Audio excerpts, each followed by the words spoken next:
the drawing. Yeah, so we're going to kick this off here. We told everybody we're going to do it tonight at 7 o'clock, so my time, I guess. So Should we I'm go going live on Facebook?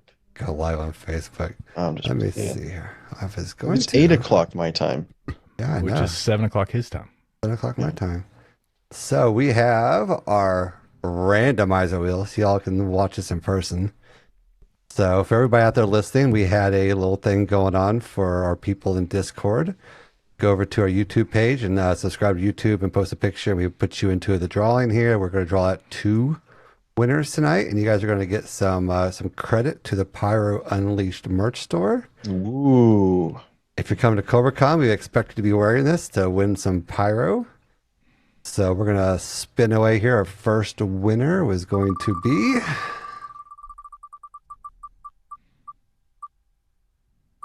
Look at that. Miss Jenkins. Mr. Jenkins. Look at that. Congratulations, Tyler. And let's spin one more here. Let's see here. Who are we going to get? Who are we going to get? The Cairo the Curtis. Pyro. Oh, Do you know who Cairo the Pyro is? Because I don't know. you don't? No. No. So there we go. There's going to be our 2 winners. Congratulations. Very good. By the very time this good. airs, you will have hopefully already received your DM from me on your prizes. Yeah, that's exciting. Hopefully you guys are coming to the Cobra Con. Yeah. So The there we Cobra go. Con. The The Cobra Con. Con of Cobra. Yeah. All right. Well, see a familiar face on your screen again tonight. Back again. I come back again. It's been what? Second, 4 months. Yeah. Yeah, not very long, really. Yeah. Yeah. Time flies when you're having fun. We'll call it that. Doing too much work scripting. Plugging cues. I would say you guys have come a long way on your show since the announcement that you guys were collaborating doing the closing show. Yeah. Yeah, it's coming along very well. Yeah. So Yeah. we'll get more into all of that. Supposedly Jonathan wants to talk about the ins and outs of our show tonight. So I don't know if this is an interview with Jonathan or Jonathan interviewing us. Oh man. Well, I mean, everybody's heard from me a little bit, and we got some updated things to get people excited about. But Yeah. I mean, the big questions are going to be is what's going to be brought to the field. So Yeah. at the end of the day, we're all wanting to see what goes boom. We're all wanting to see what Absolutely. goes boom. All right, I'm gonna hit this intro and we'll kick this thing off.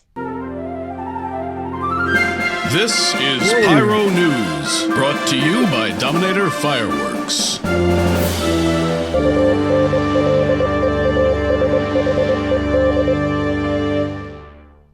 That's not the intro. That's not the intro. Oh, that was wrong. That's hilarious. Just wondering who was in charge of clicking buttons. David is in charge of clicking buttons. Wrong audio trick.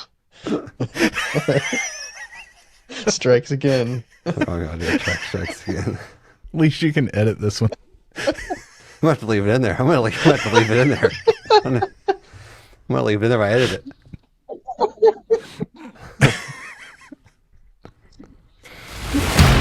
Hello and welcome to another episode of Pyro Unleashed.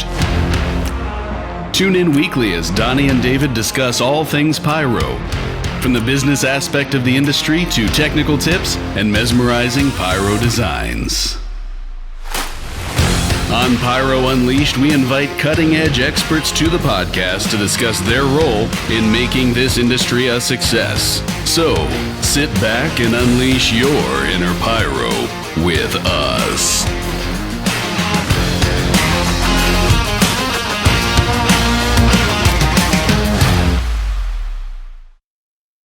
Well, rumor has it this is the year of the snake, so Cobra Con had better be the best Cobra event to date. So There is no doubt that we have a lineup that will surpass all of our previous years. I mean, every year you learn from what you do, you get more comfortable.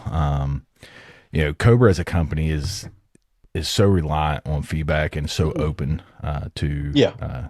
even criticism. A lot of times we're even asking for, hey, can you be a little more critical with your feedback, because sometimes it's just too much on the positive side and you can't really grow when you're only focusing on what you are doing right. And so, we really approach this year with get after it, see what we can bring to the event. I really wanted to focus on bringing in different faces from the industry that people have seen put up big shows, and their work speaks for themselves.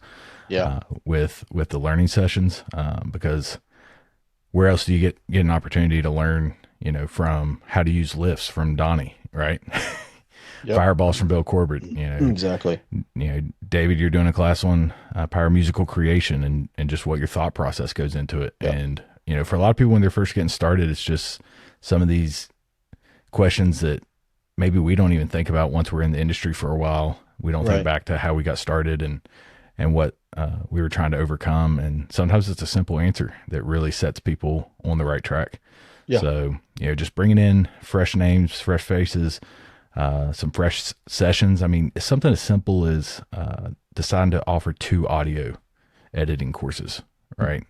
Scott said he did the basic audio class last year, and he was getting a lot of questions that were just beyond, his background with it. And he's like, do you think we need to offer, 2 different ones, one for, people getting started and one for people that are looking for more advanced?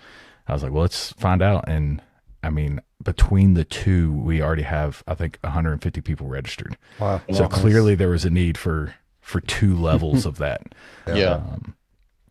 So and I've been saying for a up great. long time that, as much as the entry level stuff is great, like you do have people coming to the event who do want more of the advanced, not just audio, but DMX and, scripting. And really just every aspect of it is, a more advanced level. So yeah, getting the opportunity to, have those advanced classes, have those advanced trainings, like it's really beneficial. Really, to everybody, not only just the attendees, but to Cobra in the long run as well. So yeah. Yeah, absolutely. That was something I heard, back when I was still just helping out with Cobra Con, and I'd asked a Pyro acquaintance if they were going or not, and they're like, nah. I'm like, I feel like I've outgrown it. Yeah.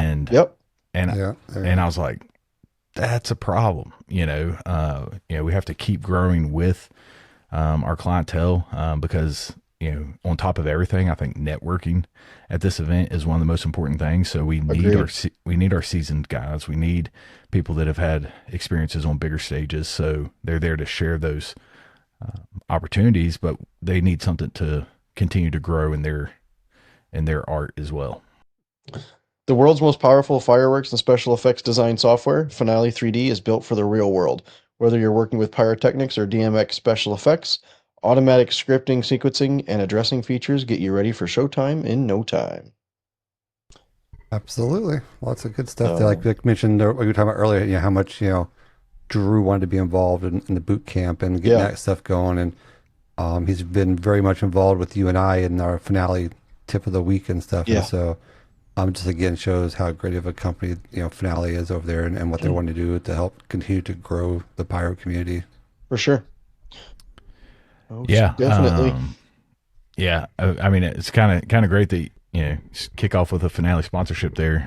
Finale's been a longtime partner with Cobra and with Cobra Con, and just willingness to be involved in every aspect of it. As soon as he heard about the competition that we're having with the 3 guys, he called me up. He said, "Hey, can we be a part of it? We want to give a pro license to these guys." What they call the white glove concierge treatment. He spent several hours on the phone with each of these guys, so they can maximize, and not only, so they can better use the system to design their shows, but even logistics, helping them with rack layout for spacing, being able to keep their footprint small, because we do have a pretty tight field with all the other shows going on. It just goes above and beyond. Is one of thing since we last talked. They're also doing their ice cream social again this year. Oh yeah. Which, Yeah. if you've ever been to an event where Finale is doing their ice cream social, you know it's a fan favorite, and Yes. people will wait in line for quite a long time to get their free ice You gonna cream. put the old hat on this year and serve up some ice yeah. cream? All right. Me put the hat on? I don't know. Yeah. I think I'm going to be pretty busy. So depends what time we settle on. Yeah. We're still trying to figure out when the most opportune time for the ice cream will be. AM. Just got to do it in the AM. Ice cream for breakfast. Get everybody jacked up early. The in between lunch and breakfast kind of snack, There you go. But yeah, they've been a great partner, and we really appreciate everything that they do, not only for us but for the industry. Just the development that they've done just over the last few years has been really impressive. Yeah. Obviously, cobra-con.com. It's going to be April 10th through the 12th. So it'll be about 2 weeks out from the time you guys are hearing this. So yeah, it's going to be a good time. It's going to be here before we know it, and Tell me about it. hopefully the weather's solid this year. I think we're due for a good weather year. Yeah, no kidding. But I think as long as it's not a total Washout. washout, Yeah. the changes we've made with the shoot site will allow us to be able to overcome minor rain incursions. It's funny because one of the themes for musicals that Donnie and I had been bouncing back and forth was actually just everything water related. Every song was about rain. Every song was going to be about rain or water. After last year was rough. It just did not let up for 2 days. Yeah. We even had hail.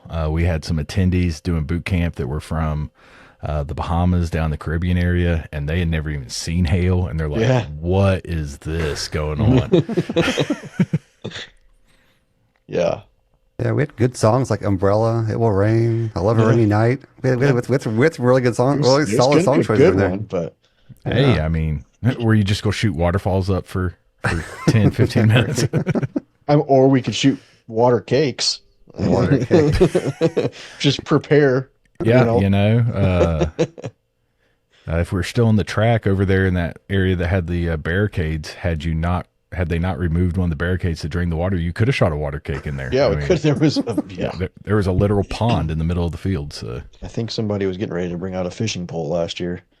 It was bad. You work for Cobra, so what exactly are? Well, okay, sure. What is your role at Cobra? So my role at Cobra is sponsor relations manager for Yeah. Cobra Con, and learning session coordinator, I think is the titles we came up with. If you spend much time around Cobra, you realize everybody wears some extra hats. Mm-hmm. And it has evolved since I came on, of helping out with more aspects of the event as well. Yeah. So as we all have heard of Elevate in the works, Dan is building that platform completely from the ground up, As we speak. 100%, as we speak, and it takes a lot of time. Yeah. I mean, just a lot of time is all I can say with that. And so, he had been handling the entirety of the event, and asked if I would be interested in coming on and helping out with that. And so it's kind of evolved from there, but sponsor relation manager sounds nice. I really focus on the relationships that we have with our sponsors, with our attendees, with our presenters, really just trying to make it as smooth of a process as possible, because we all want to gain value. Whether it's us, whether it's our sponsors, whether it's our presenters, whether it's our attendees, it's all about those 3 days out at the event and bettering ourselves within the industry. So, like I said, we continue to learn from year over year.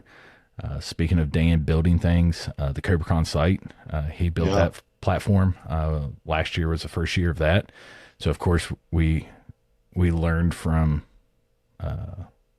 design, in real time. Oh, Yeah. hey, it'd be a lot easier if we had the matter of fact, we were at dinner Tuesday night last year. We all got out there on Tuesday, went to dinner together, talking about the game plan. And if you remember last year, we had trade show tickets available. And we were like, well, hey, what if somebody decides they have trade show, but they decide they want a full ticket? Do we have a way of just upgrading the difference? Yeah. And Dan just kind of looks at us across the table and he's like, no. And we're like, could there be? You're building. He's like, I guess I won't get that good night's sleep I was looking for. And so by the time we came downstairs to start setup the next morning, he had recoded the site and put that feature in there. And I have not done any coding since the early 2000s. But even then, I can appreciate that. While that seems like a simple add-on, it takes a lot of work. But he realized that would be a great feature, and it actually got used several times. And it was much more convenient than our other option of canceling, refunding, those funds being on hold, reprocessing. And so it really just shows the dedication to the customer experience that he gave up several hours of sleep the night before the event. Because we just kind of thought of that. The location obviously is in Muncie, Indiana. So where is the trade show and where is the show's going to happen? Yeah, so trade show and all the learning sessions will be at the Horizon Convention Center in downtown Muncie, which is attached to the Courtyard by Marriott. And it's a great layout. Everything's right there together in the convention center. Registration will take place outside of the I can't think of the exact, I call it the Grand Hall, but we'll have signage all over the place.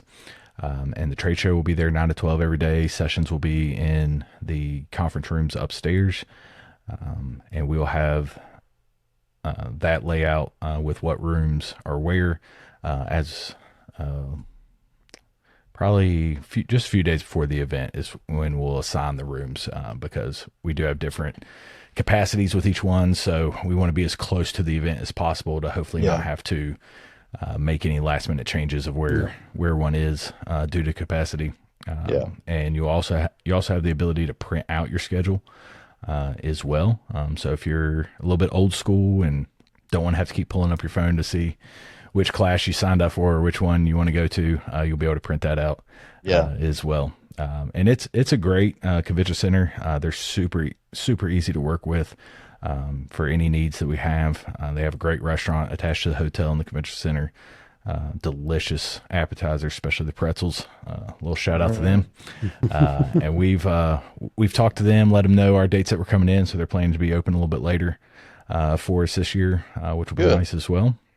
And then the shoot site, which will host the hands-on portion of boot camp, show setup, the shows for the night. If anybody is doing pickup orders for fireworks from any of our great sponsorship wholesalers that will be there, that's where the pickups will be. No product will be picked up at the convention center in the middle of town. It'll all be out at the fairgrounds. And I think the fairgrounds is 1.8 miles. It is super close. Yeah, it really is. If you're in the back parking lot of the convention center, you turn out on the first road coming out of there, go across a bridge, take your first right is basically, that's not exact. Don't let anybody drive that and be like, oh, I didn't end up there.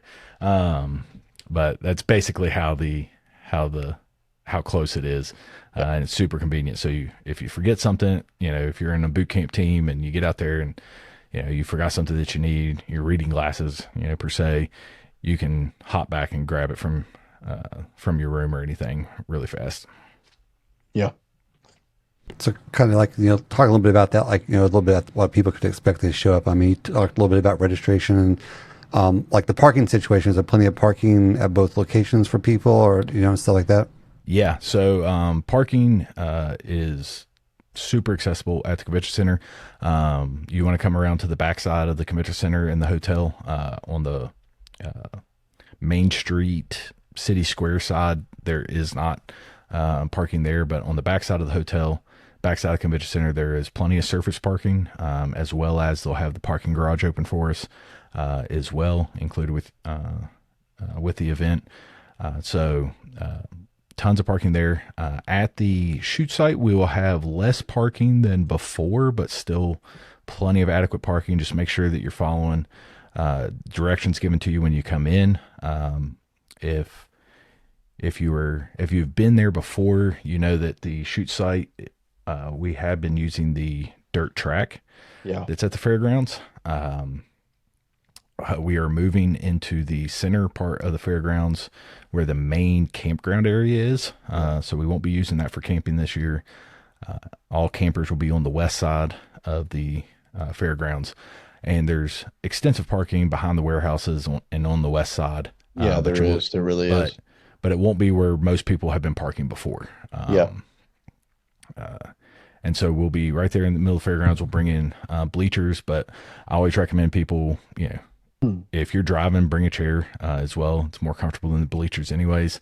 And it'll definitely help out with a little bit of crowd control as well. So if anybody's a PGI person, bringing your chair is a common theme. But we will have seating there, and we will be set up in the middle of the fairground. So if you look it up on Google Maps or anything, you'll see a big grass area in the center of the fairgrounds, and that's where the shoot site will be. All parking will be over on the west side. It'll be a little bit tighter than we're used to, because we're used to having the whole fairgrounds area for parking. So you just parked anywhere. So do ask everybody, be attentive, be patient with the parking, especially leaving. Everybody's gonna be excited. Everybody wants to, get back, start talking about the show at the bar. Just be patient. We'll all get back there safely, because it will be a little bit tighter than in the past. But I think the benefits of moving the shoot site where we are, with better drainage, not a dirt mountain in the middle of the field, and having grass instead of mud should pay dividends. Yeah. And being able to just drive the truck in, like, essentially right down the center of your shoot lane is it's going to make life 150 times better just all around. So, I mean, even if there is rain, it's like people can still work around it, and it's going to make life a lot easier. Yeah, and that was our goal with it. Last year it was such torrential downpours and the weather was so bad we had to move all the shows into one night. We're doing everything above and beyond that we can to ensure that doesn't happen this time around. And in a lot of ways we can't afford to let it happen, because our show lineup is just too packed with great shows. It's going to be tight. It's it's a little bit tight. If you look at the schedule, we have to be done by 10:30. And if you look at the schedule, I think the schedule ends at 10:05. Now there is some leeway built into those schedules. All the boot camp shows will be between 2:20 and 2:45, and there's a 5-minute block allotted for each of them. So we get, our goal is to just run right through the boot camp shows. I will say last year being able to run through them like we did, that was phenomenal. It was just, that was wild. Plug play. That was I think wild. you and Dan you were plugging, playing, and handed me the remote, and I turned it off and set it aside. Zach and I were just, Zach wasn't it? Yeah, that's right. Yeah, Zach and I, he was starting the shows, and then I was handing the old remote to you to turn off, and then I was syncing the audio box that was just used to the next show and make sure it had the right flash drive, and then sliding it down the table. And it was pretty wild. Now, fortunately, only having half the boot camp shows in a night, we can run through them in about 20 minutes. That'll leave us a built-in 12 minutes for the safety team to get out there, hose everything down. And then we have a few minutes built in, go through the next set of demo shows. And then we'll have a few minutes built in. Safety team get out there, hose everything down, get into the competition shows Friday night, so on and so forth. And then we're actually going to stack the field in shoot order. So we don't. So as we address fires, we're not worried about we're hosing down somebody who hasn't gone yet. Makes sense. Yeah. Which is another great thing about where we're putting the shoot site. With it being a campground, we have like 50 water spigots just to hook a hose up to. Don't have to worry about water cans running out. Going to bring a couple 100 feet of hose and just go down the line and put things out in between each segment of shows. Yeah, most definitely. Cool. That's cool. All right, so I guess kind of started it a little bit, but let's run down Thursday's overview for shows. Well, Thursday we don't have shows, so Thursday will. That's what I mean. Friday, I mean. You know. Just like overview of like what to expect on Thursday. What Thursday gonna look like. So let's actually start Wednesday evening. We'll have registration open on Wednesday evening. Highly recommend everybody come in, get registered.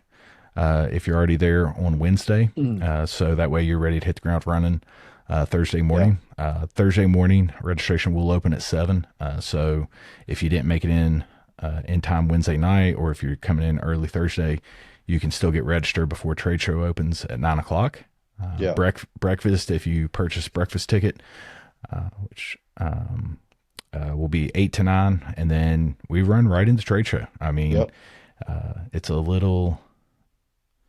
I guess it's kind of on, PGI, like you get that first night of vending that kind of kicks things off. The lines open up is the official start.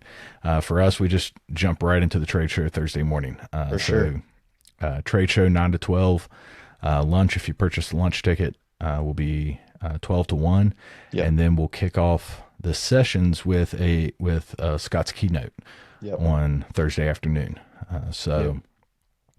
If you were there last year, you got to see the official reveal of the R3.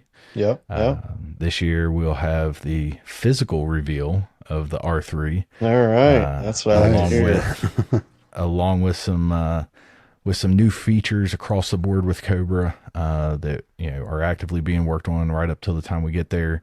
And just a little more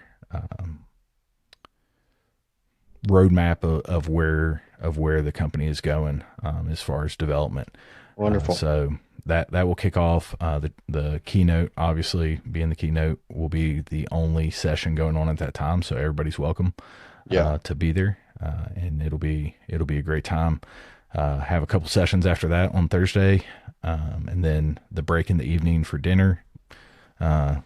Dinner's not supplied at the event, so give people time to get out, grab a bite to eat, and then back at the convention hall for our networking party.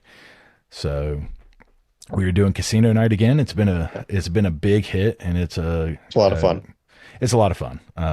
It's fun to play gambling games when it's not your money. Exactly.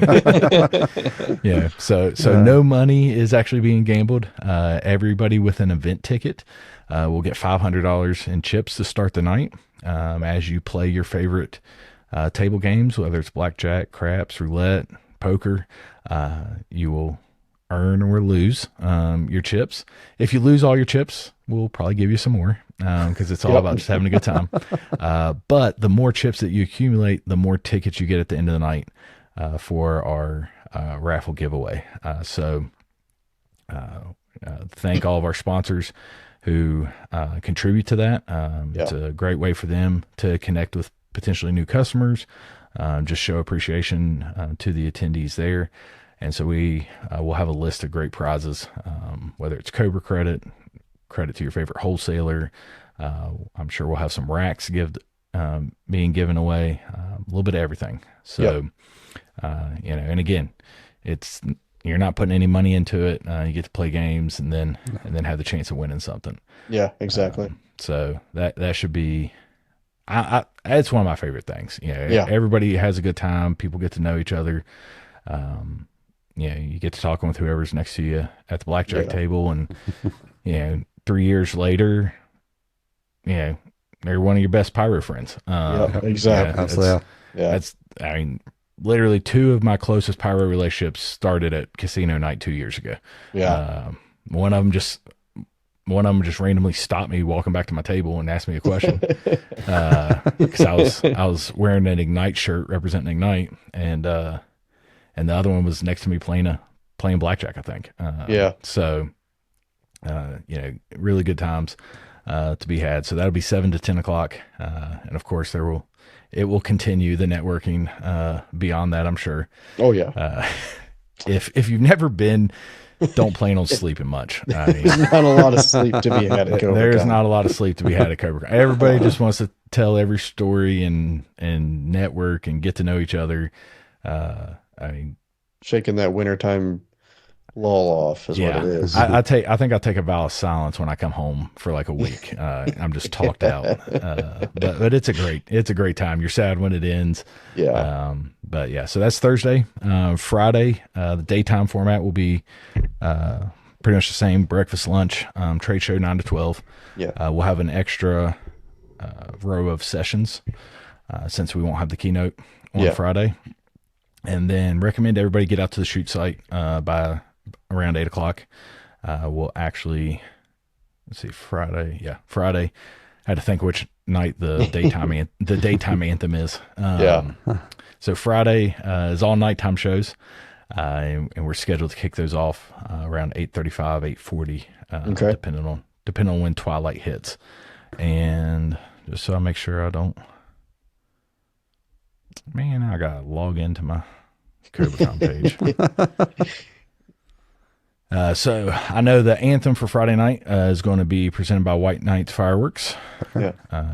So we're happy to have them back out. Yeah, they did a good job last year, so again. looking forward to them coming out. Unfortunately, they were one of the ones that was still quite bright out for their show last year, but actually the product they had scripted actually worked out pretty well. Yeah, it did. For it. Then we'll run through our boot camp shows, and then we'll have a handful of demos. Spirit of 76 will be demoing their iShot system. Okay. Which I'm pretty excited to see that. That'll be exciting to see. And then we have Freedom First Fireworks and NCI, so Great Grizzly Fire Factory, which is actually headquartered right there in Muncie, Indiana. Yeah. They'll both be doing a demo show. And then we get into the much anticipated pyro competition. Yeah. So I have JP Hansen, Michael Carr, and Nathan Dexter for the inaugural championship of Cobra Con. We will have a grand champion, and we're also going to have a People's Choice Award. All right. So Cool. people will probably be hearing this for the first time. If you're familiar at all with Pyrocast, which is another company from the same great mind as Cobra, we are adding some additional features that will be heavily favored, I think, by companies doing demos. And we actually a couple of our companies doing demos will also be using this. And so from a demo standpoint, it will allow people to better track what's being shot. But then for the competition standpoint, through Pyrocast, people are going to be able to like the show as it goes on, and we'll be able to tally those likes up, generate a report. So we'll see, what parts of the show people were more interested, what they liked, and we'll have a People's Choice Award for that event. It's kind of a cool idea. So for demos, I guess the question I would have is, so RKM shooting our demo, will people be able to, use the app and give live feedback as to what they liked or disliked? Yeah, so actually already in Pyrocast, before these upgrades, people can leave comments. So if you log in to your Pyrocast page from a computer, one of the things you can do is run reports. And I actually just sat down to do this the other day, and I was like, I wonder if anybody left anything for my last show that I did. Because I've used Pyrocast heavily since we first launched it, because my big show that I do is my backyard shows. And it can be seen from it can be seen well from 4 surrounding neighborhoods. Okay, well, But nice, I yeah. can only fit so many people in my backyard. And actually my backyard is not the best place to watch it because you're too close. Yeah. You know, you can't see the full effect, the full spread of things. You know, with the shoot window I have and everything. But you know, my uncle, for example, who lives across the street, you know, he sees it great. Yeah. But we all know that a Pyro musical without music isn't much of a fun show. So Exactly. Yeah. so when Pyrocast launched, I jumped all over it and sent it out. I send it in the Facebook groups of these neighborhoods. It's like, hey, here's when I'm doing my show. Here's the show code, and people download it. And so I pulled up my report, and it'll actually show you how many people listened, and then they can leave comments at the end of the show. So I actually did my Labor Day show. I had 18 unique listeners, Nice. and I think I had 5 people leave comments or That's cool. That's reviews really kind cool. of thing. Yeah. So yeah, that'll be utilization. You know, everything's about adoption. You know, in any industry is. Something can have, really great features, but getting the adoption of it, is the biggest hurdle sometimes. And figuring out how it benefits your business, is a great thing. So we'll be utilizing that in the shows, and I'm really interested to see that. I've seen other competitions that have a People's Choice type award. Yeah. And I was talking about that with Scott, and he's like, "Well, we could just use Pyrocast for it," and I was like, well, that's a great idea. So Yeah, exactly. And that's one thing Scott will cover in the keynote as well, so we can get as many people set up, ready to use that as possible. Wonderful. That's cool. How are you guys feeling about judging? What? Did you forget you're judging? What? Is that judging? What? Whoa. No, I'm excited for it. It's gonna be a good time. I'm glad nobody shared their videos with me. They're like, here, watch this. I'm like, No. Yeah. Do it. Don't do it. I'm not judging, and I still haven't wanted to see any of them. Yeah. I like being. One thing I've found personally when I watch a rendering before I watch a show is sometimes I get too fixated on like waiting for a part to see how and it you turns out forget in real life, a bunch of other stuff. and then I miss a lot of other sections. Yeah. It's interesting. I do the same thing. Like even on my own show, I'll do that. Yeah, I'll be like, I'm waiting to see, and then I just zone everything else out because I know that this certain scene's coming up. So Yep. Yeah. So that, and then Friday night closes out with Tim Jameson from IPC. Gonna be a good one. Bringing a crew out and doing our closing night show for Friday night. Yeah. Super excited. If you haven't been on the page to read our shows, we did kind of a show spotlight with the designers. You guys answered some questions on there as well. So you can kind of learn a little bit about the shows. And when Tim says he's doing a theme show, but it's going to be a little different than what he usually does on a theme show, I mean, it piques my interest. Because if there's one person that I've seen provoke a lot of emotion with their shows, it's Tim Jameson. So I agree. Yep. I'm really excited to see what he brings out, and just excited for him to be there. Yeah. I'm looking forward to his show. Yeah. That's all we can say, right? That's all I can say. I was sworn to secrecy. Yeah. I've not asked him any questions other than what we have posted on there. So, I want to be surprised. I mean, that's how I think everybody's going to be surprised, actually. Yeah. So I'm really looking forward to it. It's going to be a good one. Yeah. Right. So and moving on to Saturday. Yeah. So Saturday, same layout during the day, breakfast, trade show. Of course, we'll have boot camps going on both days. Yeah. We have, and actually the event technically starts on Wednesday with our PGI display operator course. So we can back up there. That actually starts on Wednesday, being an all day class. Yeah. So we'll have, if you're really into the whole event, you can start your week off early. So Saturday, trade show, another great lineup of sessions.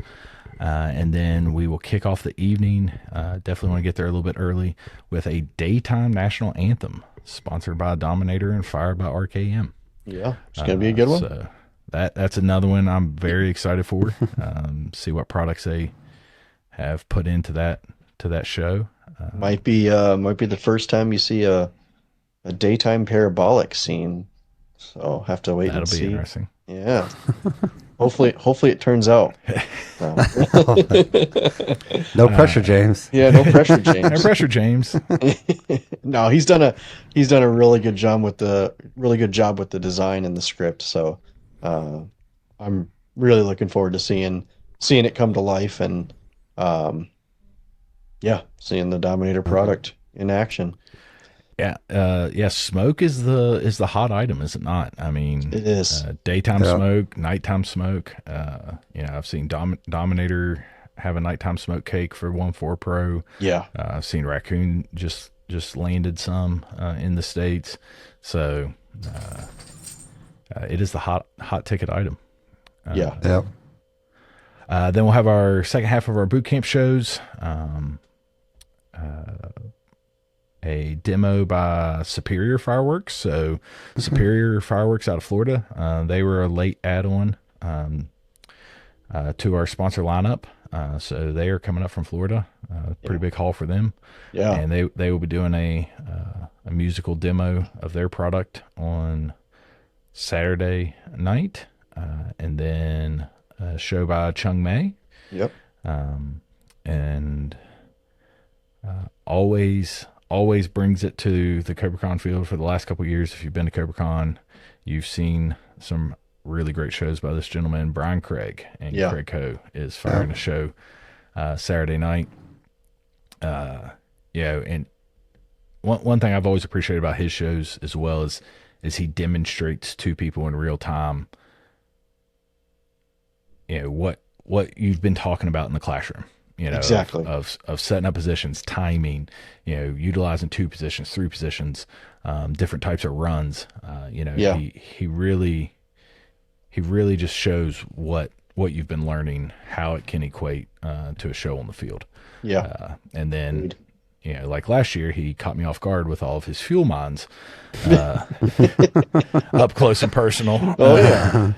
Is the one thing that caught me off guard amongst all the shows was I really got into his show and just forgot about him. I mean, I was standing right next to him. I saw him drop the charges in him. I knew they were there, but I just got caught up in the show, and all of a sudden those hit, and I was like, "All right, well, that was warm." That was warm. Yeah. But no, we appreciate everything Brian Craig does as well.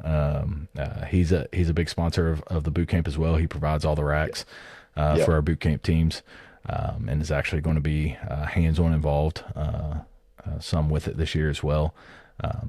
So we really appreciate everything Brian does. And then our closing show by yours truly here on the podcast, collaborated and designed by the D&D team. The D&D team. We're looking forward to it. It's going to be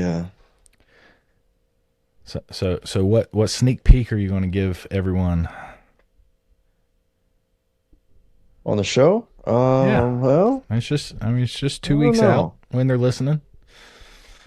We've teased an awful lot. We've teased an awful lot. Yeah. Well, it's gonna have 70-foot lift. Should be 6 positions total on it, so that'll be really good. Between the ground and the lift, 6 positions, right? Yeah. Okay. Yeah.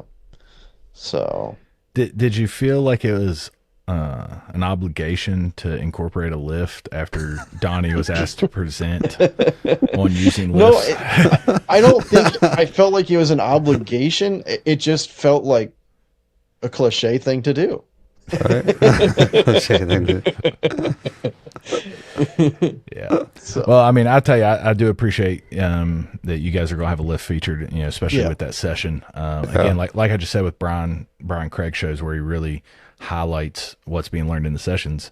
I don't think there's a session being taught that isn't going to be highlighted on the field. correct. With just across the board, from audio So that editing being to said- using lifts to. When is Bill warming up the crowd? Ooh, yeah.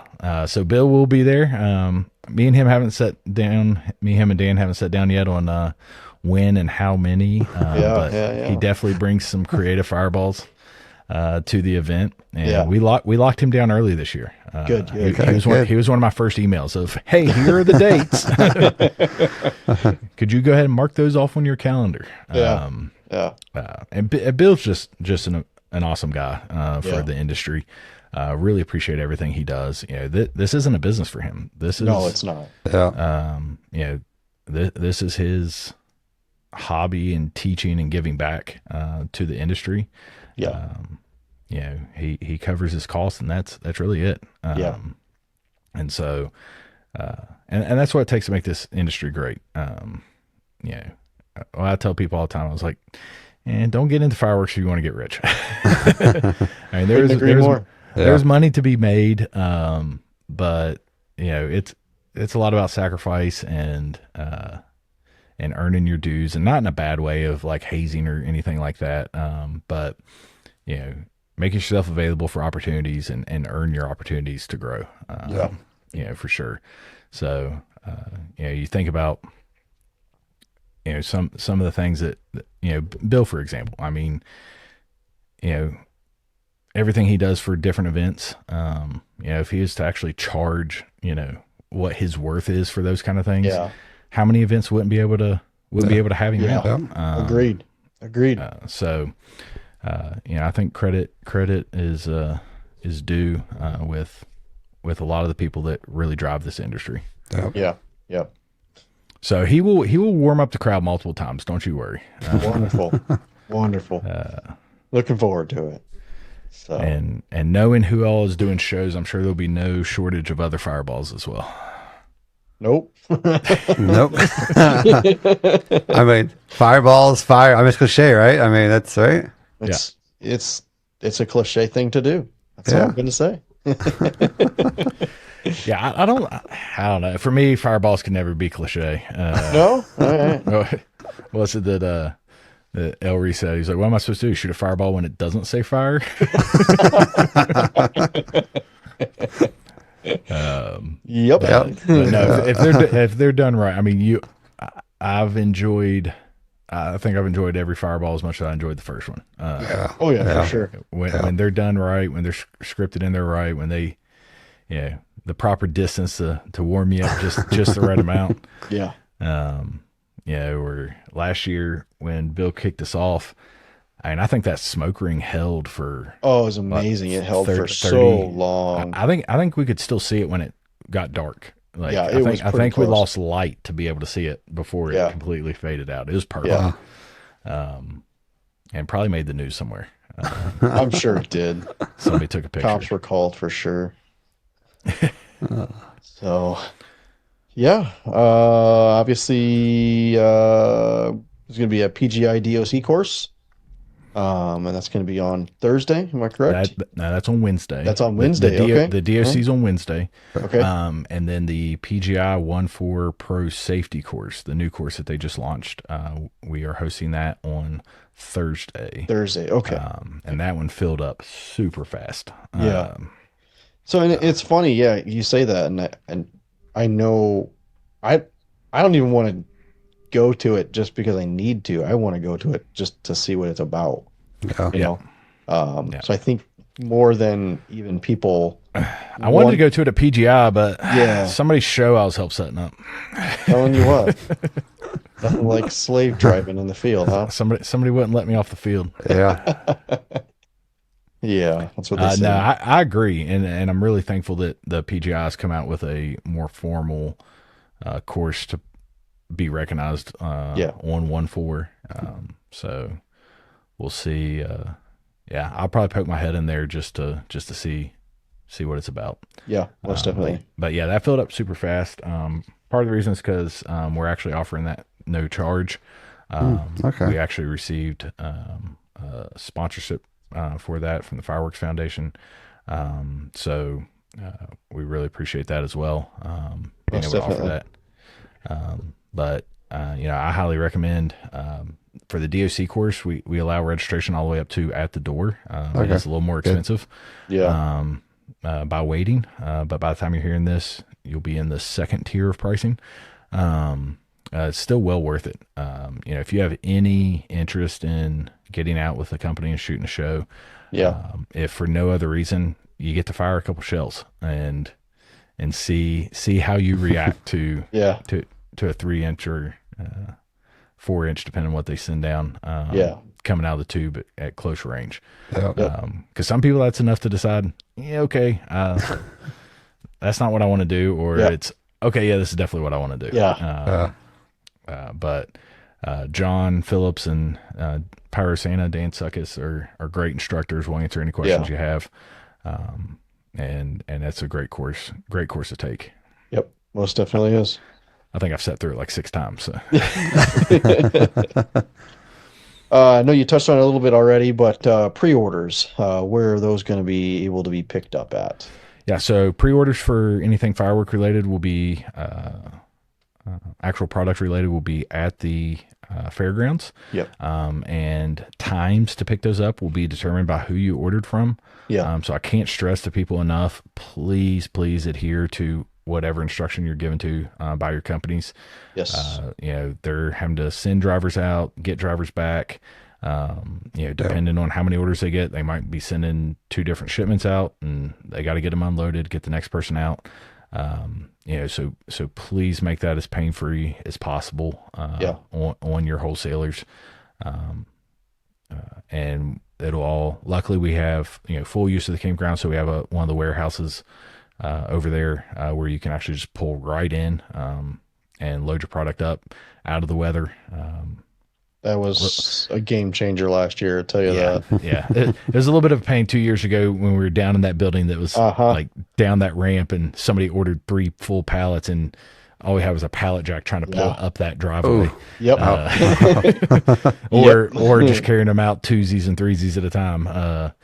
So we got one of the bigger warehouses that you can actually drive your vehicle right into, out of the weather and load your product up. But I cannot stress enough, for the sake of our sponsors, and they will love you if you stick to whatever instruction they give you on what times to pick up. Yep. Agreed.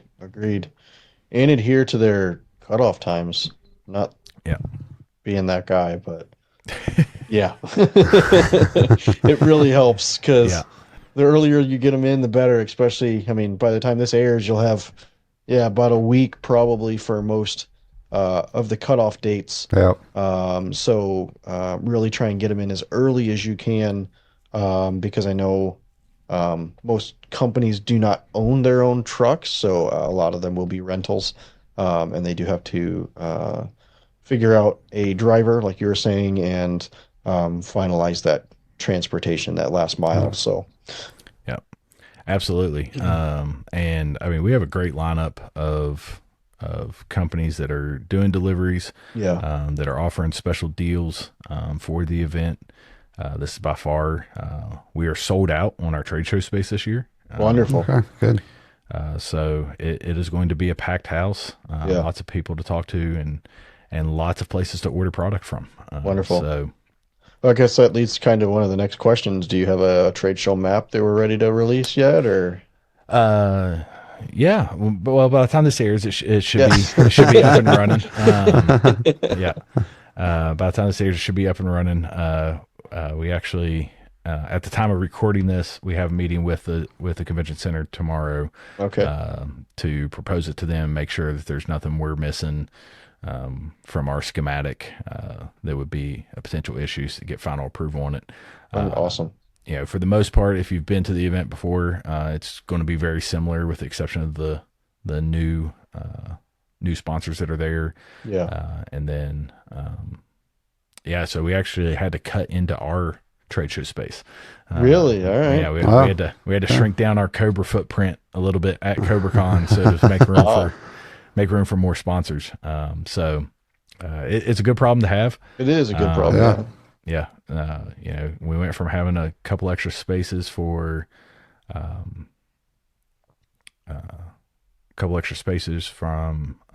to have like a little bit of storage within the trade show space to, actually coming into, our space. Really excited for that. It's going to be a good time. We have the NFA, National Fireworks Association, is actually going to be there in official capacity. Wonderful. Help explain what they do and hopefully drum up more members. Now more than ever, we need people to be active. Exactly. People need to do their part. And it's not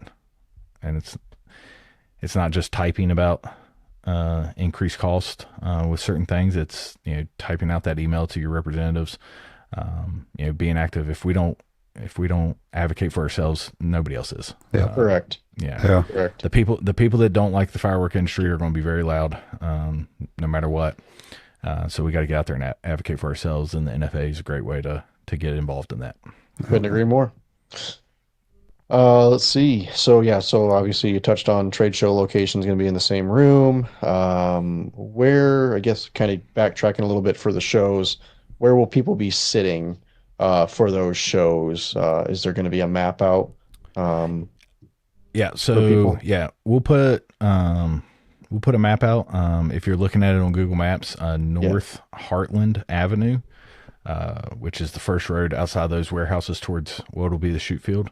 That we will have the bleachers placed along there and the shoot table there. The shows will be out at North Carnival and then towards the back of the event area.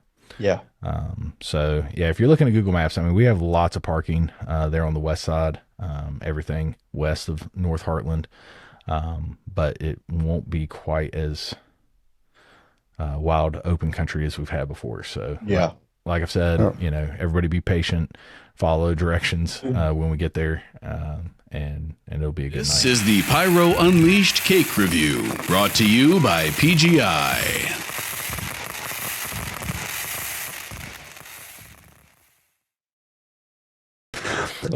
Since its founding in 1969, the PGI has been dedicated to helping you do whatever you love and want to do in fireworks legally and safely.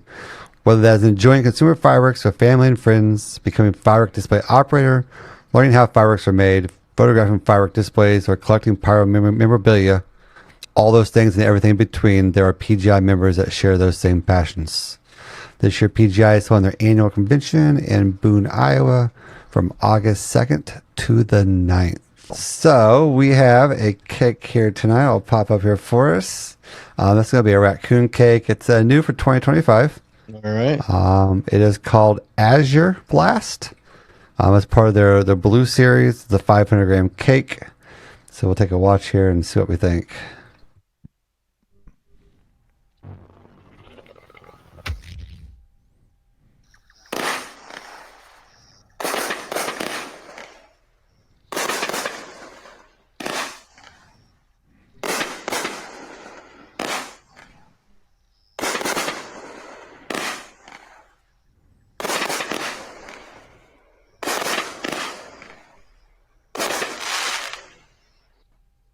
When migraine strikes, do you Sweet, we get question the ads to go with it.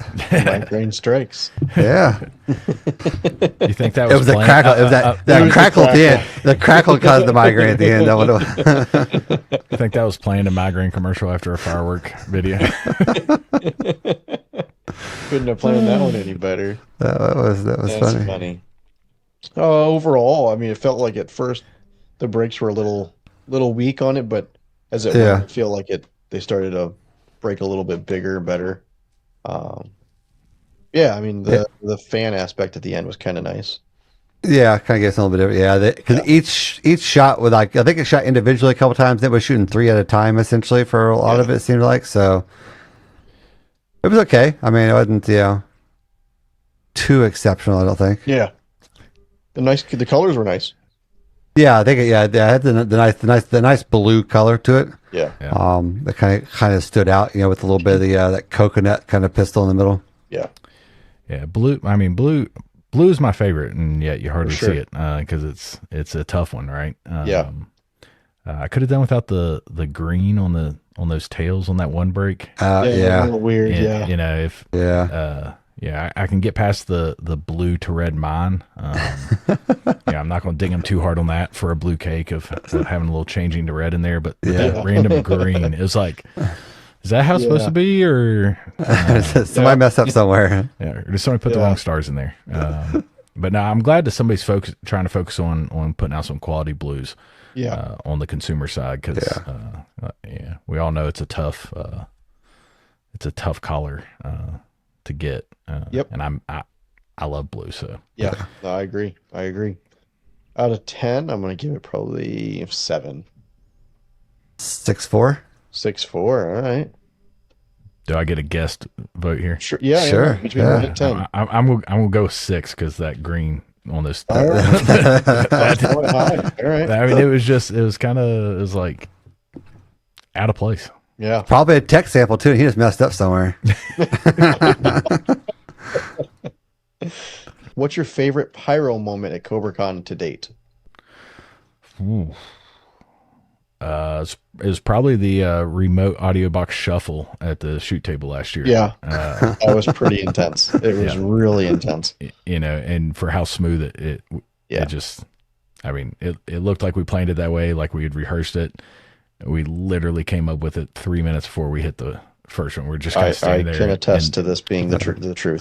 Zach and I are like, all right, what's the most efficient way we can, and we just kind of like talked about it for a minute, and we're like, yeah, that sounds good. And then Scott turns around and is like, how are we doing? And we're like, oh, we got it covered. Got it. And he's like, oh, well, okay, well, I'll just announce then. So so that was probably because it was just kind of a really overcoming a potential hurdle. For sure. And wondering how we're going to get all these shows off. I mean, just while it wasn't ideal, there was just some really great moments within getting all those shows off. Scott turning around and saying he doesn't care about his mods. He wants everybody's show to go up. Yeah.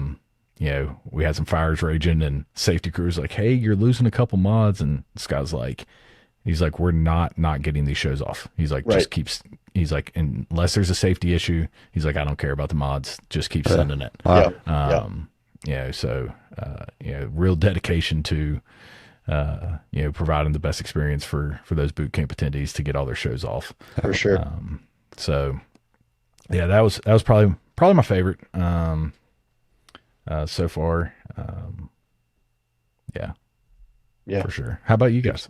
Well, Donnie hasn't been yet. I've never been. I don't have this year Weave will be my favorite moment, I guess. I mean, just the whole time. The whole time.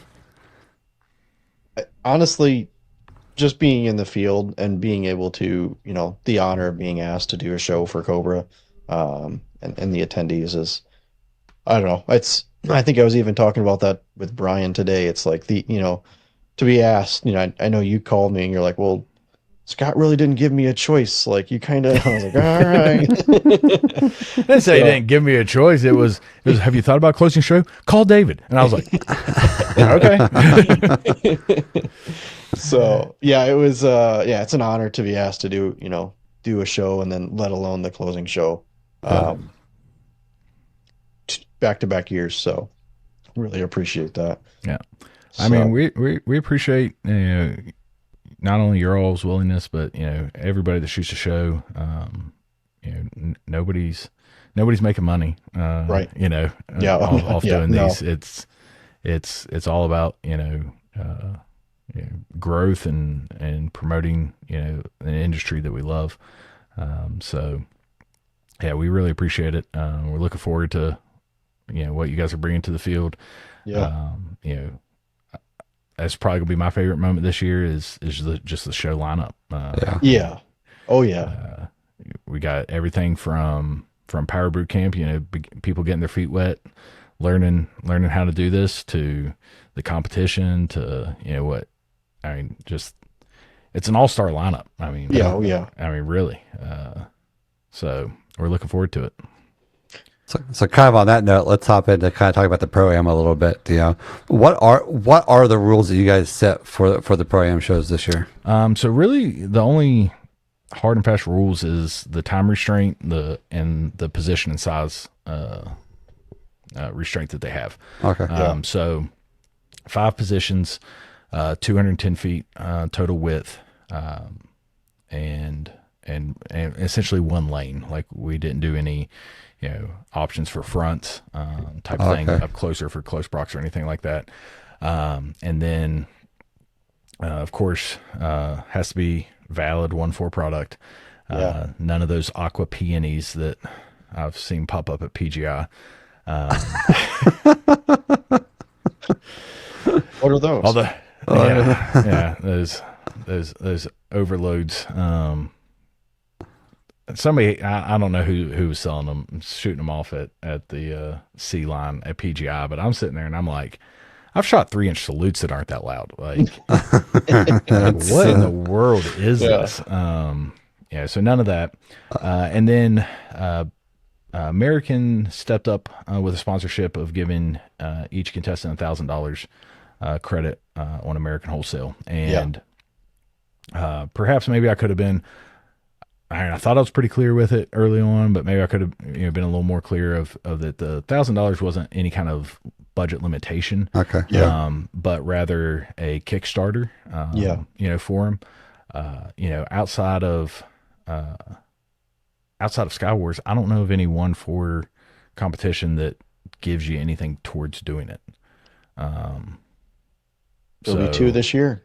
Okay. So I've been hearing some rumors, about some others picking it up, but like PGI love their small, large, and unlimited Class C competitions.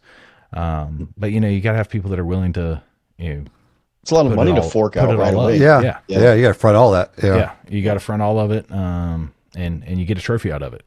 So we wanted to make it appealing, to individuals, a little bit of product help. And then, all 3 of them are going to win, some kind of Cobra credit. Winner gets 1,000, second gets 500, and third place, just for being picked as a finalist and putting on a show, you get 250.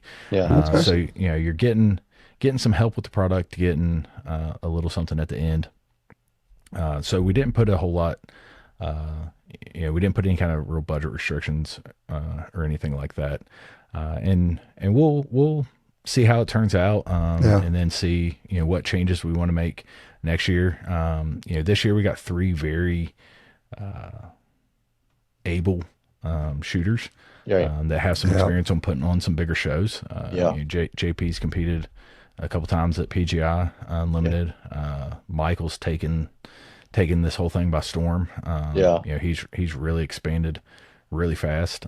So he has quite a bit of experience there. And then of course Nathan is known for his part in that opening PGI show. And even some of his backyard stuff. He's really done some bigger shows. So we got 3 really able-bodied people that I think will put up some great shows. We'll reflect afterwards. Do we want to gear it more towards grabbing people that are already well versed, in scripting and bigger shows, or do we want to maybe seek out people that are more up and coming? Give some, makes sense. Give some new blood an opportunity to try it out. So we'll look at that, and then we'll also look at potential sponsors. Do we want to make it a hard budget in the future? And there's a lot of obstacles with a hard budget as well. Do you just give them the money? And well, then it's not really a hard budget, because person X might get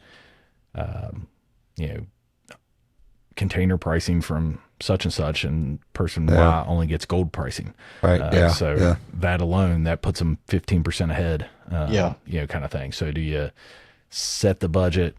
Do you get one sponsor and set the budget, and they all have to order from the same tier, and that's the only product they can use, type of thing. So we'll review it. I'm pretty excited though for for it being the first year. Yeah. Most definitely. Who we got slated, and they all seem super excited. They've been super easy to work with. Been super engaged with any questions that they have and feedback when I've proposed different things to them. They were all really excited when I told them. I was actually moving them back a little bit from the original proposed distance they'd be from the crowd.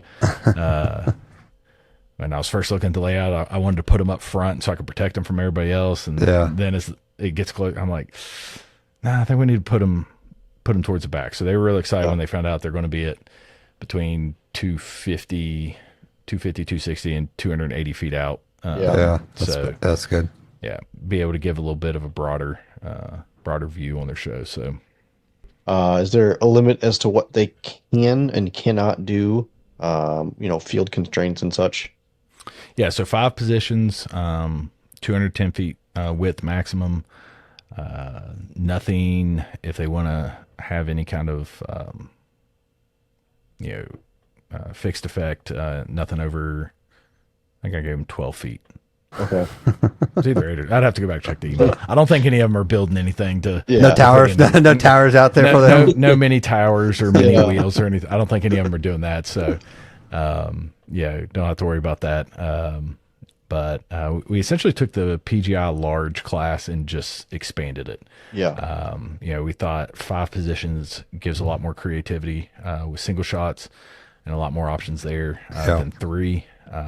But again, one idea I had of making sure that somebody's not just going to try to muscle the table, so to speak, in poker terms, is 5 minutes, 5 positions. Yeah. You can only do so much. Yeah, you can. Before Yeah. it just gets really sloppy. Sure, you can load up, as many single shots as you want, just ripping through there. But if they don't breathe, if they don't flow, I don't think the judges that we have are going to score you very well. Yeah. Versus if we had, 300 feet maximum, however many positions you want, somebody can get real creative. They have, enough Creco racks to create some really nice shapes that, other competitor, because they don't have 30 Creco racks, just doesn't have the ability to do. Yeah, exactly. So it's trying to put a little bit of just constraint on it that way, without, if for no other reason, I didn't want to have to sit there and look through invoices and see what they were spending. Is that really a best use of my time that I'm billing Cobra for? Exactly. Right. Exactly. So and all 3 of them, they've been great to work with. They ask questions when they have questions and have been easy going with things, because we have been figuring some things out a little bit as we go. From the time that we decided to have the competition to now, we've added, I think, 3 additional shows for the 2 nights. So it was like, okay, we got plenty of space and nothing to worry about. And then it's like, okay, we have to, and so like I didn't set a parameter originally on how big their stations could be. Yeah. Okay. And I gave them a rough, like, hey, like, let's try to keep it 8 to 10 feet. And now it's like, hey, it has to be less than 12. Like, right. There's just not the space, because, we added additional shows, after we decided to do this competition. So, but they've been super easy going. Can't wait to see what they bring to the field. And then, you guys know about how many people you had that applied? I think total, I had 11 or 12 inquiries. Okay. I had a couple people, put in and then pull out, had total, just as far as just inquiries about it, more than 20 people. Okay. That's awesome. That's good. Ask questions. Yeah. And then, didn't give me a reason why that didn't then turn into an actual full application. But for whatever reason, they didn't. And I think there's a little bit of trepidation with it being the first time. Makes sense. Yeah. You don't have anything to compare it to. Yeah, exactly. You don't know who's putting in. and that's something, like I said, we'll learn from of who do we really want to target. You know, I had a couple people in mind that I've met at Cobra Con, I've met at PGI, that I was like, oh, they'll for sure put in, and then they didn't, and I was like, why didn't you put in? They're like, you know, I didn't feel quite up. I was like, I'm not even gonna say like you definitely would have been a pick, but like you know, we're throwing your hat in the ring. Like if I wasn't running this thing, I'd have thrown it in, and you know, and if you've ever seen my backyard shoot site, I have like 1.5 positions. Like, like 5 positions would have been, I mean, I'd have done it just because I finally get to use 5 positions. I mean, you know, just to have the opportunity to actually have a bigger field. So we'll look at how we can reach more people, you know, going forward as well. Yeah. Did you guys have any type of selection criteria that you used to choose the 3 people, or? Not an official one. Okay. Really, these 3 just really stood out on the eye test. Which, I mean, it made it pretty simple. That's you know, and that'll be something we look at going forward as well. Of, you know, do we want to do like official scores of what they submit? You know, do we want to have a committee type of thing? You know, for this year, these 3 really stood out. There was a 4th that would have really stood out as well, but they withdrew, and it was actually a little bit of like a stress relief for me, because I was like, how are we gonna figure this out?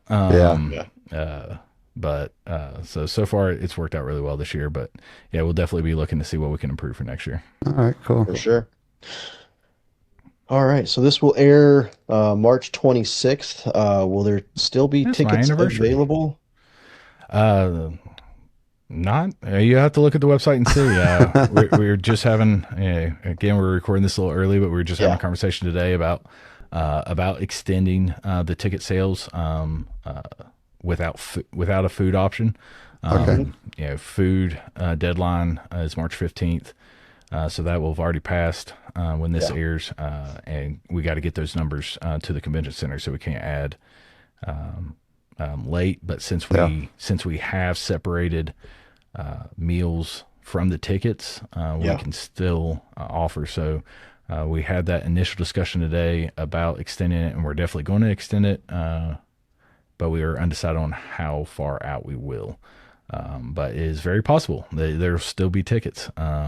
We've already exceeded last year by, let's see, we're still at least 2 weeks out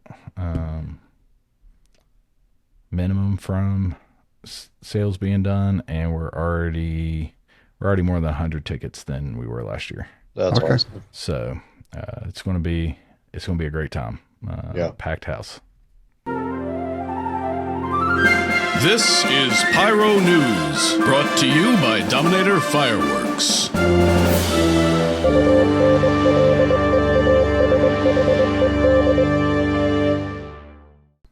Dominator brand fireworks is one of China's fastest growing fireworks brands. Dominator Fireworks covers all categories of fireworks, including consumer fireworks and professional display pyrotechnics. In addition to the Dominator brand products, they produce many private label products for their customers. Dominator can custom manufacture or procure any product to your exact packaging and product specifications, or they can recommend products to suit your needs. Okay, Dominator is sponsor of the national anthem at Cobra Con. Yep. Daytime national anthem. Daytime national anthem. It's going to see a lot of new stuff, I think, this year, right? I think so. Should. Yeah, you got the inside scoop, David. I mean, you should know what they're bringing, right? Thankfully, the containers landed, so it's on the way. It's on the way. All right. So again, this comes out of our Tyler Jenkins list here that he sent to us. Yeah. This is actually something that's actually happened fairly recently here, just this week. This was in Lewiston, Maine. Fire marshal's office is investigating a fireworks explosion at an apartment building that left a resident with severe injuries. The team of investigators from the fire marshal office responded Monday after being contacted by the fire department. Said 39-year-old man was seriously injured when a consumer firework exploded in his apartment. The man was flown by helicopter to the main medical center in Portland, where he was listed in critical condition as of Tuesday. According to authorities, the man's name was not shared. Fire marshal's office said the apartment where the firework exploded sustained minimal damage. No other injuries were reported in connection. They said that fireworks are legal in the state of Maine with some exceptions, but consumer fireworks are the only type of fireworks that can be sold directly to the public. Yeah. So consumer fireworks in his house just randomly exploded. That's crazy. But did it? But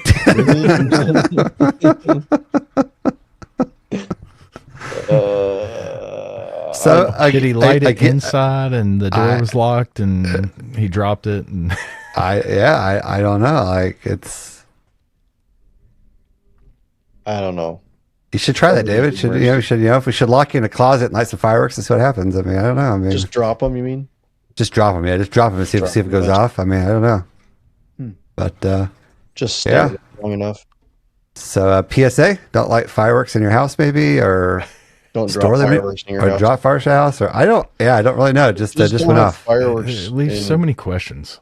Yeah, it's a lot of questions. Like, what happened? Like, how did it just explode in your house? Like, Yeah. Was it sitting next to your furnace? Were you drying it out by the fireplace? I mean, I'm trying to find. you know, Fresh off the container, you got to.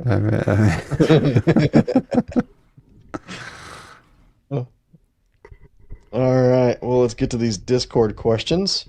Okay. All right. Somebody on Discord wants to know, will you allow other firing systems on the field for displays? who asked that question? Let's see. That was Fire Tech Curtis. Yeah, that was Curtis. Yeah, that was Curtis. Yeah. Curtis. He really wants to know if he can put his fire tech system out there but No, it will be a Cobra field. It is Cobra Con. You don't show up to Apple's World Development Conference and bust out your Android. No, I mean, yeah. All right. Slats versus onboards. surprisingly, I didn't originally put that in the rules of the Pyro competition. Luckily, we had 3 Cobra users at the top. Yeah. I have to make sure to add that in there next year. State the obvious. But on that topic though, like that was one thing we really set out with the sessions this year of, other than the Cobra specific, learning your equipment sessions, all these others are applicable no matter what system you use. Yeah, absolutely. Yeah. And if you've ever been to the event, it is super welcoming. We've had users in the past of other systems come to the event to learn from the sessions. And that's what I really wanted to highlight is create a session lineup that user of whatever system is going to be out there. And can gain something from it. I think every session slot has non-Cobra learning sessions in it. So, even as a fire tech or fire links or whoever else you might be using, you can come out and really up your design game and with a great event. Yeah. And actually my first Cobra Con, I was surprised at how many non-Cobra users were at the event. Some of them were still hadn't even transitioned to e-firing yet. They're still long fusing their shows. A bunch of Ignite users, bunch of Chinese BillsCon users. I was really blown. I was like, you came to Cobra Con and you don't use Cobra, but there's so much to learn. The wholesalers you're getting free delivery from don't care what system you use. If you come out and camp, you can more than make up your ticket and your camping just in free delivery. Agreed. So lots of great things to go on at Cobra Con, even for non-Cobra users. Correct. Couldn't agree more. Slats or onboard cues? Which one do you prefer? I'm a slats guy now. Yeah. So Okay. I It's funny, started we were off. just having this conversation Yeah. earlier this week. Yeah. I started off onboard cues, and quickly started seeing the value in slats. Yep. And yeah, I'm all slats all the way, especially with my single shot stuff.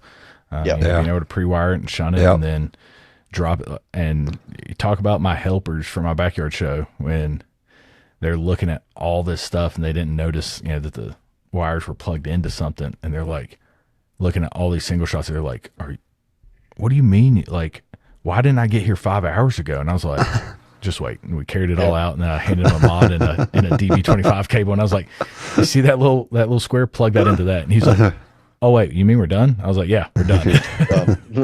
Yeah. So anything that allows me to get more done, ahead of time. Yeah. And yeah, I'm big on slats.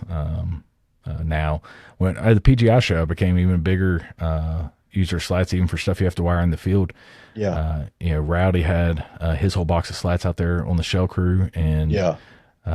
Tyler was like, hey, here, do this. And he mounted the slat to the top, so we just stood the whole time. Yes. Didn't have to be on the There you ground, go. didn't have an awkward exactly. module positioned up there that keeps trying to fall off. It was fixed on there, and I was like, oh, that's a great idea. Yep. So yeah, slats all the way. Yeah. Agreed. Agreed. Yep. Yeah. What are some of the biggest classes right now, and are any of them capped out? So the only one that is capped out is the 1-4 safety course. Safety, yeah. And we were limited. We were limited on that one with the sponsorship of the event for it to be free. Yeah. And at the request of the presenter for that. So that one's maxed out, and the boot camps are maxed out. Yeah. But as far as the rest of the courses, they are not maxed out, and except under extreme circumstance, will they have any kind of cap? Yeah.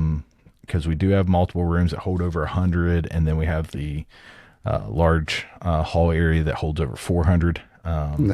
So we'd literally everybody would have to show up to one for us to run out of space, because we can move them into there. Yeah. But in the top 5 of registrations is angles, altitude, by yours truly, Donnie there.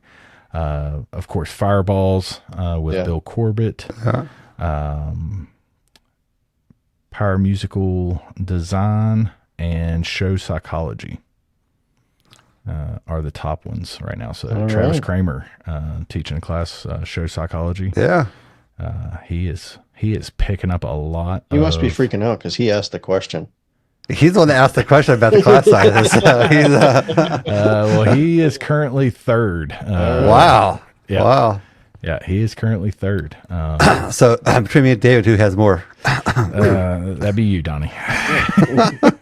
You're going to be in the same class as Scott. Yes, I- Let me find it. I'm like scrolling through here, and there it is. So I'm gonna find everybody for my class. You're edging him by 5 right now. Oh, by 5. All it right. is- Ooh. It is a photo finish. Photo finish. I'm gonna have my wife out there running around dragging people into my class. So. Get a final.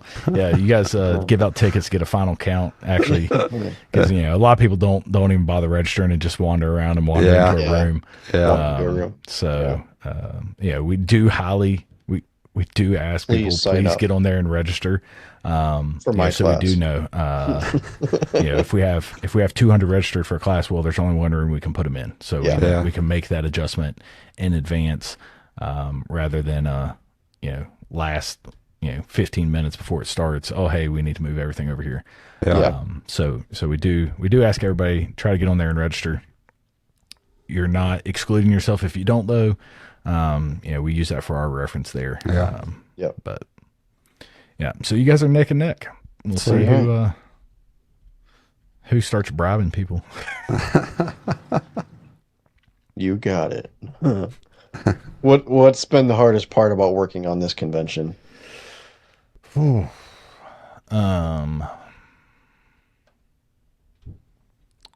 probably working around all the crazy schedules in the industry. You know, we set out with a real focus of getting things locked down as early as possible for when we launch the tickets, have as much information out there as possible. You know, but you know, between the time the event ends, you're rolling right into demos. You're in the middle of demo season. You know, for example, you know, Kellner's isn't going to be present. You might notice them missing. They've been there the last couple of years, but that's the same week as their demo. Yeah, Americans is 2 weeks after ours. I think RKM's is 2 weeks after Cobra Con. So you roll right into demo season, then you're right in the teeth of the fireworks season, and then you have PGI and NFA on the back end of the busy season. And so, you know, a lot of people aren't even ready to think about next April when I'm trying to get them locked down. So, you know, that was probably the toughest thing of we really set out to have. You know, I wanted to have 90% of the sponsors, the sessions, the shows, all available and descriptions done when we launched the site on November 1st. And that was probably the toughest of just, you know, because it's understandable. I mean, you're still reeling off of, you know, you might not even have your warehouse, you know, for some of these companies. You might not even have your warehouse back in order after the 4th of July week. By the time I'm asking, hey, you coming? So exactly. But they're all still of our sponsors winding down from trade show season too. But you know, all of our sponsors were really great to work with. And yeah, that was definitely the toughest was locking all that down before we launched the site. Yeah, most definitely. Somebody else asked, are you looking for a new site? And if so, do you have any idea where you're looking? Yes, we are looking for potential new sites. Muncie's been great to us, and it has a lot of positives. But this year kind of shows we're outgrowing the space. The shoot site has always been less than ideal. Even with us changing where we are on the fairgrounds. You know, it's still limited in what we can do. So it's not ruled out that we'll be back in Muncie for another year. But I am looking at other locations and open to suggestions. Yeah, I actually had somebody just send me one the other day that's actually got real potential. And I wouldn't know to look there. I mean, it's difficult. It's difficult to find locations that might be suitable when you don't live there. You know, because you're not just looking for a convention center. You know, you're looking for a place that's, you know, firework friendly, that's got reasonably moderate weather in April, that's centrally located for, you know, the majority of the industry. You know, that's friendly to fireworks, that has a location that we can shoot from. I mean, Indiana and Muncie are very friendly with us. You know, the shoot site that's available though just isn't ideal. You know, versus you might have an ideal spot somewhere else, and you know they don't want you. You know, because you know what is their expectation on the cleanup? Is another big one. You know, the fairgrounds is super easy to work with us from that standpoint. I mean, we pick up the bulk of the trash and everything like that, but you know they're not giving us down the road because of, you know, some cardboard disc and plugs. You know, where you might be somewhere else where they're like, hey, no, this has got to be like vacuumed, and it's like, okay, well, what's that going to cost us to, you know, for man hours or equipment to really clean it up like that? So, so I am definitely open for suggestions people have, just because, you know, I can't put eyes and ears all over the East Coast and Midwest to. I could burn a lot of hours and not make as much progress as a couple people, that have some ideas.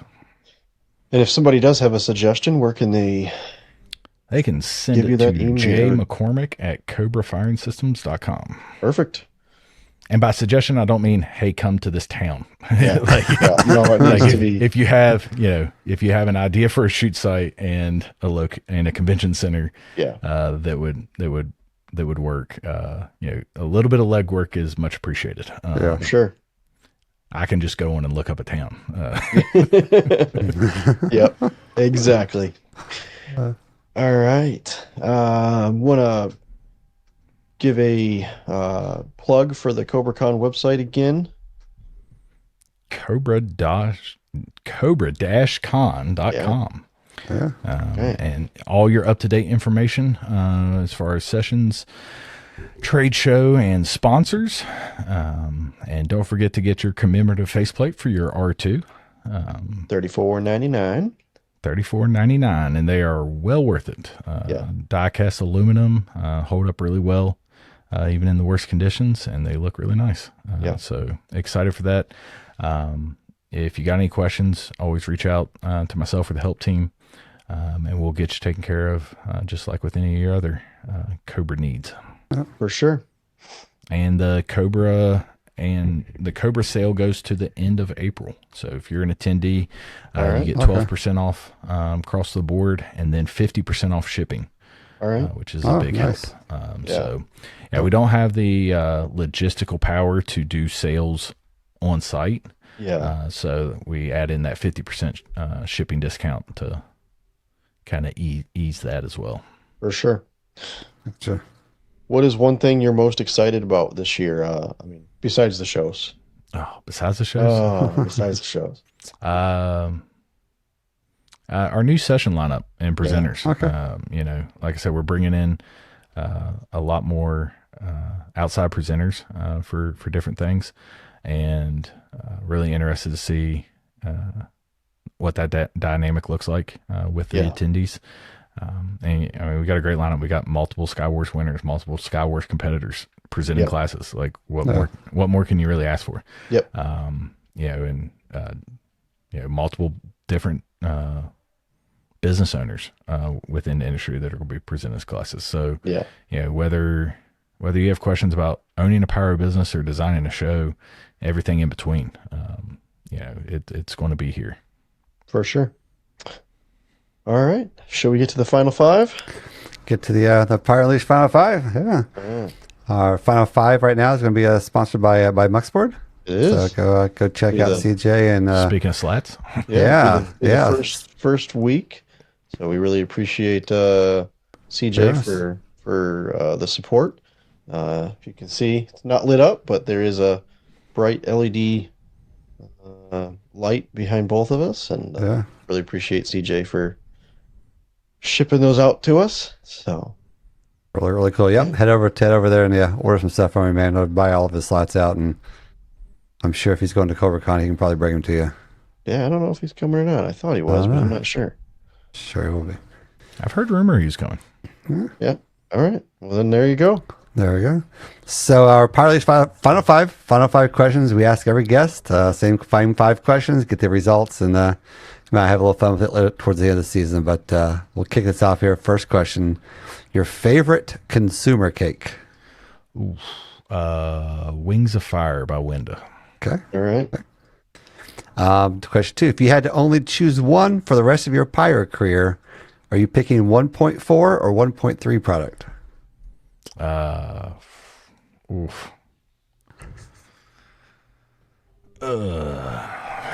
Man.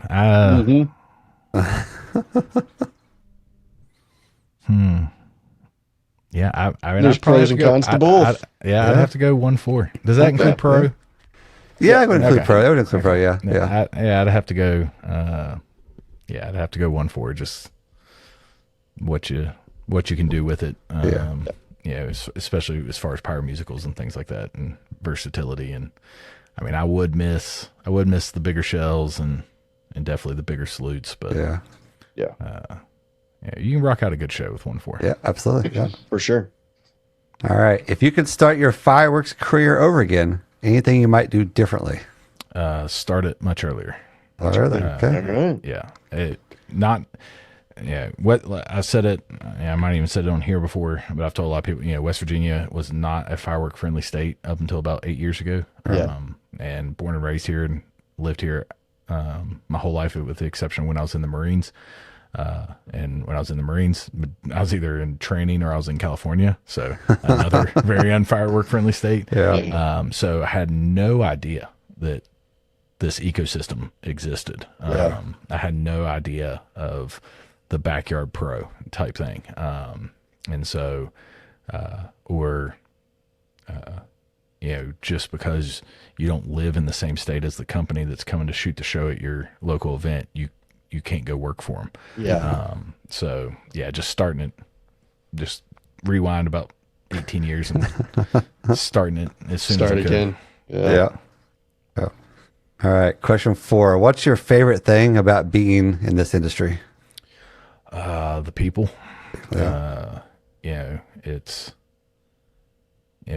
everybody's focused on a like-minded goal of either putting up a show or furthering the industry type thing. And I mean, get paid to blow things up. So Yep. There it is. that's, I mean, I've always been that way. So, but no, the people are just amazing. And I think it's because, so much of the industry is and either started out or still is, family run businesses. Yeah. Most definitely. And even the non-family within the family run businesses are treated like family. Absolutely. Yeah. 100%. sure. Yeah. And I was lucky enough, I think I hit it out of the park as discovered the ecosystem outside of just, buying a bunch of stuff and long fusing it in my backyard.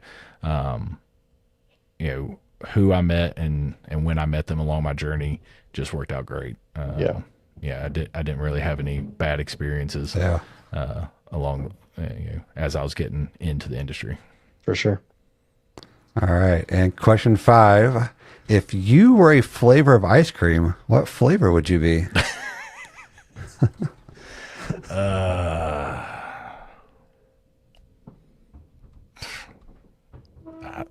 I don't even know.